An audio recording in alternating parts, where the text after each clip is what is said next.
10 సంవత్సరాలు కేసీఆర్, 10 సంవత్సరాలు నరేంద్ర మోడీ, ఒక ఆయన ముఖ్యమంత్రి, ఇంకొక ఆయన ప్రధానమంత్రికి కొనసాగిండ్రు. వాళ్ళు మూడోసారి పదవులలో కూర్చుంటారంట. కానీ 100 రోజుల్లో 6 గ్యారెంటీలలో 5 గ్యారెంటీలు అమలు చేసినా మనం దిగిపోవాలంట. 100 రోజుల్లో పనిచేసిన ప్రభుత్వం పడిపోవాలంట.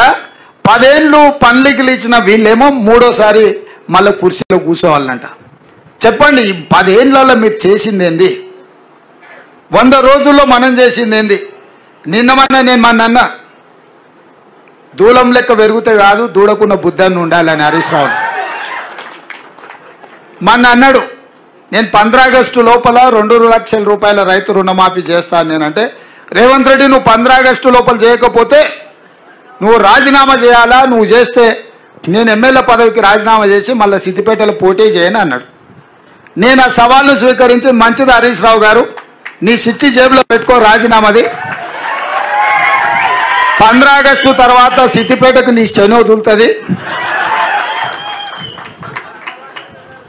చింతమాడికలో పోయి చింతశెట్టి కింద వండుకో అని చెప్పిన. ఇవాళేమంటున్నా అమరవీరుల స్తూపం దగ్గరకు పోయి దాన్ని కూడా ఆయనకి ఎప్పుడు మోసం చేయాలనిపిస్తే ఆ మోసానికి ముసుగు అమరవీరుల స్తూపం. దాన్ని వెనకాల దాచుకొని అబద్ధాలు చెప్తాడు. ఇన్ని రోజులు ఎప్పుడైనా అమరవీరుల స్తూపం కాడిపోయిందా? ఇవాళ పోయి చెప్తున్నాడు ఈ రైతు రుణమాఫీ కాదు, ఇంకేంటి ఒక కండిషన్లు చెప్పి ఇవన్నీ చేసి ఇంత పెద్ద లేఖ రాసుకొచ్చారు. రాజీనామా లేఖ అట్లా ఉండదు. నాకు ఎవరో చూపించారు, మొత్తం సీసపద్యం రాసిండు అందులో, వాళ్ళ మామ చెప్పిందంతా. రాజీనామా లేఖ ప్రిస్క్రైబ్డ్ ఫార్మెట్లో స్పీకర్ గారు ఒక ఫార్మెట్ ఇస్తాడు. దాంట్లో ఒక్క పదము పొల్లు పోయినా ఆ కాగితమే చెల్లదు. మళ్ళీ ఈయన సీసపద్యం అంతా రాసుకోవచ్చు. సీసపద్యం రాజీనామా పత్రం చెల్తుందా? పెద్ద తెలివి అనుకుంటున్నా ఆయన. తాటి చెట్టు లెక్క పెరిగితే కాదు నాయన, మోకాళ్ళలో కాదు అరికాళ్ళకు పోయినట్టు నీ తెలివితేటలు హరీష్ రావు. ఇప్పుడు కూడా నేను చెప్తున్నా హరీష్ రావు, నీ సవాల్ను స్పష్టంగా మేము స్వీకరిస్తున్నాం. 15 ఆగస్టు లోపల 2 లక్షల రూపాయల రుణమాఫీ చేస్తా, నీ రాజీనామా రెడీగా పెట్టుకో. రైతులకు రుణమాఫీ చేయకపోతే మాకెందుకు అధికారం? ఈ రైతులకు రుణమాఫీ చేయకపోతే ఆ రైతులు ఎవరు? మా వాళ్ళే కదా, మా కుటుంబాలే కదా, మా పరివారమే కదా. వాళ్ళ కోసము అయితే 30,000 40,000 కోట్లు అవుతుంది. కానీ ఏమవుతుంది? నువ్వు కాళేశ్వరం దోచుకున్న 1,00,000 కోట్ల కంటే ఎక్కువనా? హైదరాబాద్ చుట్టూతో నువ్వు ఆక్రమించుకున్న వేలాది ఎకరాల కంటే ఎక్కువనా? ఇక సరే, అంత దూరం ఎందుకులే. కానీ మీ దోపిడీ మీలాగా దోపిడీ చేయకుండా ఒక్క సంవత్సరం నేను కడుపు కట్టుకుంటున్నానంటే ఆ 40,000 కోట్ల రూపాయలు బ్యాంకులకు ఎడవచేత్తో చెల్లిస్తాను నేను. అందుకే మీకందరికీ మీ ద్వారా తెలంగాణ ప్రజలకు తెలవాలి, 15 ఆగస్టు లోపల 2 లక్షల రైతుల రుణమాఫీ చేసే బాధ్యత మన ప్రభుత్వాన్ని స్పష్టంగా ప్రజలకు చెప్పండి.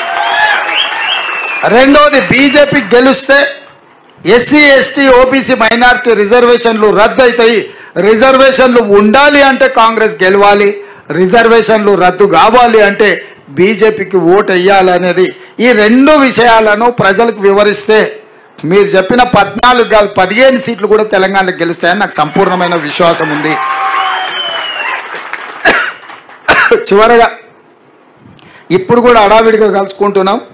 మే 16 నాడు మీ అందరితోని ఒక మంచి ఫంక్షన్ హాల్లో కూర్చొని భోజనం చేసి ప్రతి ఒక్కరితోని సోషల్ మీడియా కోఆర్డినేటర్లు అందరితోని ఒక్కొక్కరితోని సింగిల్గా ఫోటో దిగుతా. 16 మే.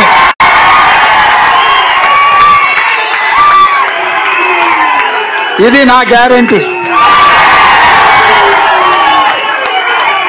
మే 16 నాడు మధ్యాహ్నము మన అందరం కలిసి లంచ్ చేసి అందరితోని ఒక్కొక్కరితోని మన సోషల్ మీడియా వారియర్స్ని అందరిని ఇవాళ రానోళ్ళని కూడా ఈ 20 రోజులు పనిచేయండి. 16 తారీఖు నాడు మీ అందరితో సింగిల్ ఫోటో దిగే బాధ్యత నాదే అని తెలియజేస్తూ మీ అందరి దగ్గర సెలవు తీసుకుంటున్న. ఈ ప్రభుత్వం మీది, మీరు ఎక్కల కష్టంతో ఏర్పడ్డ ప్రభుత్వం. ఈ ప్రభుత్వాన్ని కాపాడుకునే బాధ్యత కూడా మీదే అని తెలియజేస్తూ మీ దగ్గర సెలవు తీసుకుంటున్నా.